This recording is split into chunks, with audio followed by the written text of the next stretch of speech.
Sepakat kawan semua? Sepakat.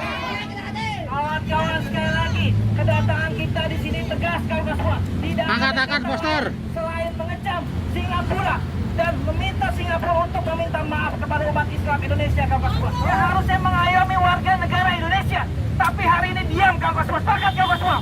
Bayangkan kawan semua, ada warga negara Indonesia yang dideportasi, yang tidak boleh masuk ke negara lain, tapi tidak ada tindakan tegas dari negeri kita kawan semua, dari pejabat-pejabat yang hari ini ada di negeri kita kawan semua. Bahkan yang mirisnya, seorang ulama yang hari ini memiliki ribuan atau jutaan pengikut kawan semua dideportasi kawan semua. Di mana hati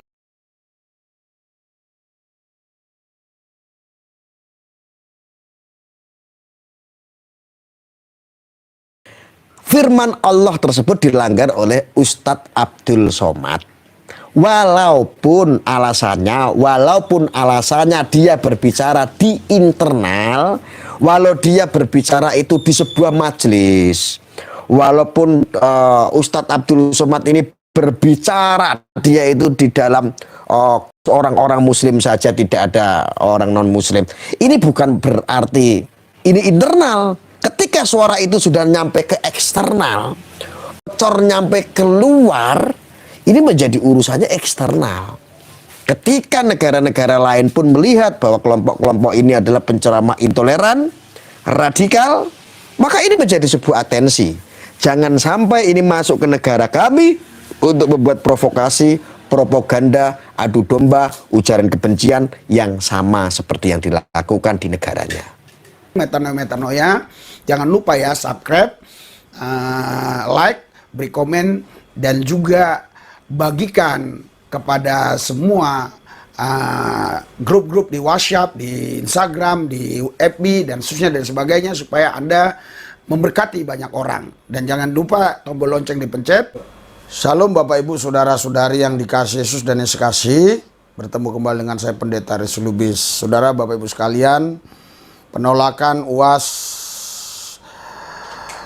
dari Singapura ya, ini berbutut panjang saudara, sehingga yang ngefans dengan beliau atau yang pendukung-pendukungnya UAS ini berdemonstrasi di kedutaan Singapura ya, menuntut supaya kedutaan Singapura, pemerintah Singapura itu meminta maaf secara resmi kepada UAS ataupun kepada negara Indonesia ini. Saya juga agak lucu saja ya, lucu sekali gitu aja. Kenapa saya katakan demikian? Karena kalau kita mau pakai rasional logika ya, kita misalnya ini pergi ke rumah orang, mau bertamu, orang itu pun nggak kenal sama kita, terus dia tutup pintu atau dia nggak terima kita, masa kita harus protes? Apa alasannya? Dia harus jawab secara resmi, minta maaf dan sebagainya. Itu menurut saya lucu aja gitu ya. Nah, makanya hal-hal yang begini seharusnya kita bisa menyingkapi dengan dewasa. Jadi saya ini mengatakan bukan karena saya tidak suka dengan A, B, C, D, E, bukan. Saya mau memberitahukan bahwa hal-hal seperti itu pun terjadi. Saya punya teman beberapa pendeta, mungkin ada 3 pendeta yang pernah ngomong sama saya, mereka ditolak mau ke Singapura. Ya, istilahnya sudah sampai di malah itu di airport saudara. Bukan naik ferry ya, itu harusnya di airport itu lebih diakui gitu ya.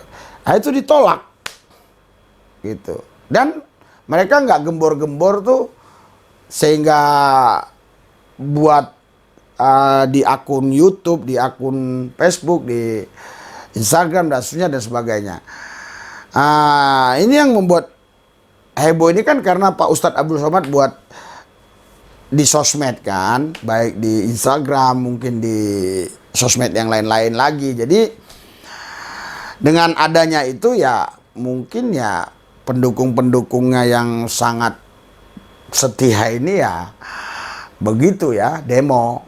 Ya silakan aja sih, demo itu kan memang diperbolehkan ya, tetapi saudara menurut saya itu ngabisin waktu saja gitu ya. Saya yakin juga pemerintah Singapura ya, saya yakin ya, tapi ya udahlah, nanti salah lagi prediksi saya. Saudara, mari kita lihat bagaimana pendapat seorang Islam ini yang saya tahu adalah titisan wali, karena dari kakek-kakek neneknya juga adalah kiai-kiai yang cukup dikenal, dihormati pada zamannya ya. Dia justru semprot ini orang-orang ini. Dia semprot, dia omelin begitu ya. Kita saksikan videonya ya. Oke, ini videonya. Melihat berita-berita yang saat ini sedang ramai ada di Kedubes. Di Kedubes Singapura yang saat ini para pecintanya Abdul Somad ini melakukan demo. Demo lah ya, sampai di Medan. Di kota Medan pun ada sampai ke Konjem ya. Ke Konjem ya, demonya sampai ke Konjem. Demo di Kedubes, demo, terus ya Kedubes Singapura itu demo. Dan ini juga menarik, dua aja yang saya bahas. Masalah sidangnya Habib Bahar bin Sumaid.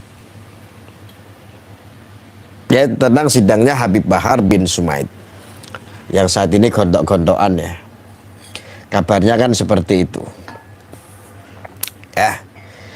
Jadi kalau saya pikir-pikir saudaraku, rakyat Indonesia ini ya itu masih banyak sekali orang-orang yang kritis, terlalu kritis, saking kritisnya ini sampai kehilangan hati dan nurani. Kehilangan nurani. Fatwa kebenaran dari hati ini sudah hampir tidak digunakan, apalagi menggunakan logika yang baik. Tidak. Lah ya, salah satu contoh adalah ketika ada demo di Kedubes Singapura. Ini orang-orang ini hanya gara-gara Ustadz Abdul Somad tidak bisa masuk Singapura. Hanya gara-gara orang nih ya. Ya. Ini hanya gara-gara orang nih. Kepentingan untuk dakwah juga tidak saat itu ya. Ngakunya hanya untuk holiday atau untuk jalan-jalan, hanya untuk berwisata saja. Baru seumur ini, baru ini orang Indonesia ini bingung saya juga. Baru ada orang ditolak di negara lain gara-gara mau berwisata nggak boleh masuk. Ini ada orang berbondong-bondong demo sampai ke Kedubes. Lu kok kayak kurang-kurang kerjaan gitu loh.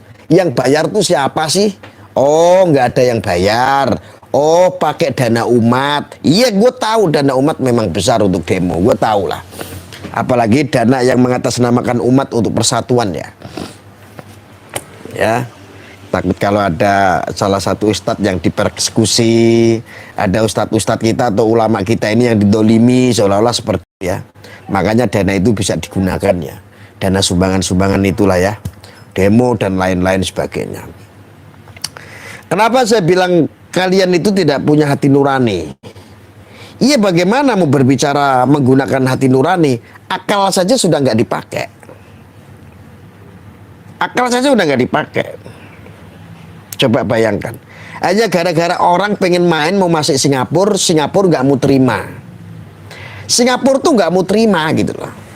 Dan otoritasnya itu sangat berbeda sekali. Semua negara itu memiliki kebijakan-kebijakan tanpa intimidasi dari negara lain. Tanpa aturan-aturan itu ngikut atau nurut dengan aturan negara-negara lain. Mereka mempunyai alasan, mereka mempunyai otoritas sendiri yang tidak bisa tidak bisa semua itu bagaimana lu gitu. Alasannya apa? Kepo banget gitu loh. Dan itu berbicara negara gitu loh. Itu konstitusinya adalah negara Singapura, bukan Indonesia. Konstitusionalnya itu secara ini ya negara Singapura sendiri, bukan negara seperti kita. Sama halnya ketika orang dari luar negeri ingin masuk ke Indonesia, tidak diizinkan sama orang Indonesia atau negara Indonesia, dia deportasi, dipulangkan lagi. Bule-bule banyak sekali. Bule-bule banyak sekali yang dideportasi. Di Bali banyak yang dideportasi dan lain sebagainya. Lalu lucu, orang Indonesia sendiri ketika ada orang yang mau berwisata, hanya satu orang namanya Ustadz Abdul Somad mau masuk Singapura, Singapura tidak terima atau suruh pulang lagi atau dideportasi lah, alasannya apapun itu. Lalu kalian berbondong-bondong demo. Sampai dibela-belain, demo lah sampai dibela-belain. Ya Allah, lu bener-bener nggak menggunakan logika dengan baik. Lu katanya umat. Ya, sebenar-benarnya seorang manusia kalau mengaku beragama adalah menggunakan pikiranmu dengan baik. Lu percuma beragama kalau nggak menggunakan pikiran dengan baik.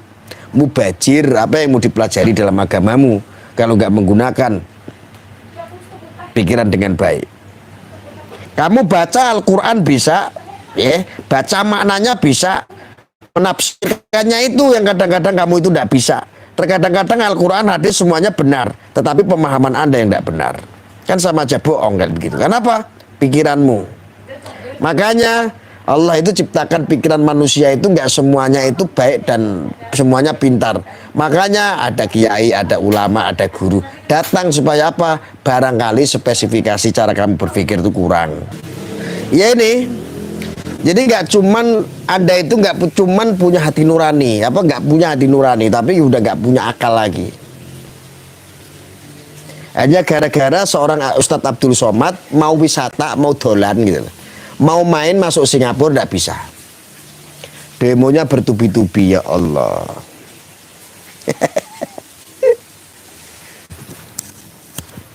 Ya, suaranya ada ya? Ada suaranya ya?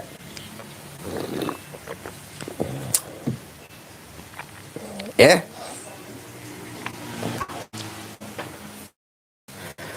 Salam sehat ya, salam sehat semuanya ya.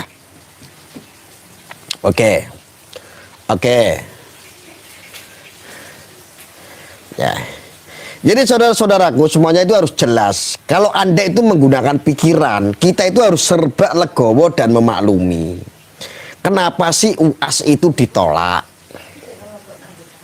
Masuk ke Singapura kenapa ditolak? Alasannya itu sudah jelas. Bahwa UAS alias Ustadz Abdul Somad itu sering membuat sebuah ceramah-ceramah ini yang kontroversi. Menghina terhadap agama lain. Statement-statement yang ya saya rasa yang membuat perpecahan. Ya, termasuk gampang memurtadkan orang, termasuk gampang membuat statement-statement yang menjadi kontroversi yang kebenarannya itu menurut madhab, kalau kita sesama muslim nih pun ada yang membenarkan, dia membabi buta. Dia menjadi sosok orang yang intoleran. Dia menjadi sosok penceramah yang intoleran. Ini yang jadi masalah. Sehingga Singapura itu tidak memberikan izin bahwa UAS diperbolehkan masuk. Karena apa yang ditakutkan oleh negara Singapura adalah walaupun izin masuknya ini adalah untuk kepentingan holiday atau main ya atau liburan, tetapi biasanya orang-orang seperti penceramah memang izinnya seperti itu. Nanti nyampe di Singapura ya ada agenda-agenda dakwah. Ini semuanya biar tahu ya. Semuanya ya, termasuk teman-teman saya pun ketika seperti Gus Miftah, seperti yang lain lah ya, saya nggak usah sebutkan satu persatu. Sama ketika ada panggilan di luar negeri, di Hong Kong, di Taiwan atau di manapun, di negara manapun itu, izinnya ya memang izin liburan. Walaupun setiba di negara tersebut ya menggunakan waktu tersebut, liburan tersebut untuk berdakwah. Ya, jadi bisa berdakwah. Izinnya ya seperti itu, liburan. Ya makanya lucu banget gitu loh. Anda harusnya bisa memahami ketika ada dulu itu ada isu ya tentang Ustadz Abdul Somad saat dia menyebut bahwa dalam salib itu ada jin kafir. Ini loh salib ini, salib. Ini di dalam salib ini ada jin kafir. Ini menurut Anda ini seandainya ini. Saya walaupun orang Muslim, saya di sini tidak harus begini gitu loh. Artinya itu orang Muslim harus belain orang Muslim, enggak. Saya memiliki prinsip kebenaran. Bukan prinsip saya karena mayoritas dan minoritas, bukan. Saya memiliki prinsip yang bukan minoritas ataupun mayoritas. Saya berbicara kebenaran. Sebelum saya mencubit orang, saya harus coba cubit dulu saya sakit apa enggak. Ya. Kalau saya sakit, saya nggak mau cubit orang. Coba seandainya saya berkaca. Kalau seandainya di atas begitu ada kalimat Allah dan kalimat Muhammad, simbol-simbol kami sebagai orang Muslim yang terukir dari kayu seandainya, ya. Di situ ada kalimat Allah, yang satu Muhammad.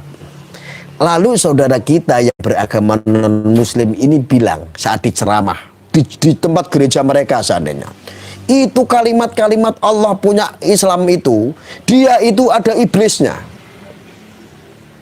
Ada iblisnya. Kalimat-kalimat Allah yang di dalam kayu itu, yang terukir itu ada iblisnya. Seandainya seperti itu. Perasaanku bagaimana? Apakah saya sakit? Apakah saya siap menghalalkan darah orang tersebut? Apakah saya siap tampol orang tersebut? Apakah saya siap gelandang orang tersebut? Apakah saya akan melakukan balas dendam seperti apa yang mereka lakukan terhadap kita? Oke, aku dendam sekarang sama mereka yang suka mengolok-olok kalimat Allah dan kalimat Muhammad yang terukir dalam kayu. Ya, lalu saya membalas lagi, itu di salibmu itu di salibmu itu ada telanjang yang auratnya kelihatan. Seandainya itu tuh setan itu, wah ini ada jin kafir nih, apa perasaanmu? Lama kelamaan ya kita menjadi orang yang saling sawut, saling pukul, saling menjalankan dendam, ya, saling balas pantun, ya seperti itu. Maka semuanya dibatasi. Dalam Islam pun membatasi dalam surat Al-An'am ayat 108. Agar apa sih? Allah berfirman di situ, hei kamu ya, kamu nggak boleh menghinakan sesembahan orang lain. Kamu nggak boleh menghina keyakinan orang lain. Ketika engkau melakukan itu maka orang lain pun yang kamu hina akan membalas sedemikian rupa. Maka nggak boleh. Dan firman Allah tersebut dilanggar oleh Ustadz Abdul Somad. Walaupun alasannya dia berbicara di internal, walau dia berbicara itu di sebuah majelis, walaupun Ustadz Abdul Somad ini berbicara dia itu di dalam orang-orang Muslim saja, tidak ada orang non-Muslim. Ini bukan berarti ini internal. Ketika suara itu sudah nyampe ke eksternal, nyampe keluar, ini menjadi urusannya eksternal. Ketika negara-negara lain pun melihat bahwa kelompok-kelompok ini adalah penceramah intoleran, radikal, maka ini menjadi sebuah atensi. Jangan sampai ini masuk ke negara kami untuk membuat provokasi, propaganda, adu domba, ujaran kebencian yang sama seperti yang dilakukan di negaranya. Oke? Saudara Bapak sekalian, mari kita berdoa untuk Indonesia, untuk bangsa ini supaya rakyatnya lebih cerdas menyikapi persoalan-persoalan sehingga kita tidak menghabisin waktu ya untuk hal-hal yang tidak terlalu penting, tapi mari kita bergandengan tangan untuk melakukan sesuatu yang terbaik. Menurut saya lebih bagus seperti ini kita. Ya, menurut saya lebih bagus kita ini nih. Ini kita banyak orang-orang susah kok. Di Indonesia ini banyak orang-orang susah. Ini orang-orang ini. Oke, sini cerita. Jaga jarak aja ya. Saya nggak takut sama coronavirus. Saudara, nanti ini ya. Katanya pendeta. Ini. Jadi ini hampir berapa ya? 80 orang mungkin kurang lebih ya. Kita kasih makan, kita arahkan untuk hal-hal yang baik, dan kita coba ya untuk bisa memberikan mereka pemahaman-pemahaman yang benar sehingga mereka tidak menjadi orang yang radikal untuk hal-hal yang jahat. Kalau radikal untuk hal yang baik sih boleh, untuk yang benar ya. Ini untuk hal-hal yang menyusahkan orang, yang merugikan orang lain, ya kita nasihati mereka, dan banyak mereka akhirnya buka hati terima Yesus. Makanya saya tanya, ada yang mau dibaptis gitu ya. Nah saudara, lebih bagus begini kita. Oke, kita doa ya. Tuhan Yesus, hadirat urapan dan kuasa-Mu bekerja atas kami, supaya Tuhan pimpin kami, rakyat Indonesia ini hidup dalam damai, hidup dalam ketenangan, biar kami semua menjadi orang-orang yang cerdas. Terima kasih Tuhan, dalam Yesus Tuhan yang kudus kami berdoa mengucap syukur, haleluya, amin.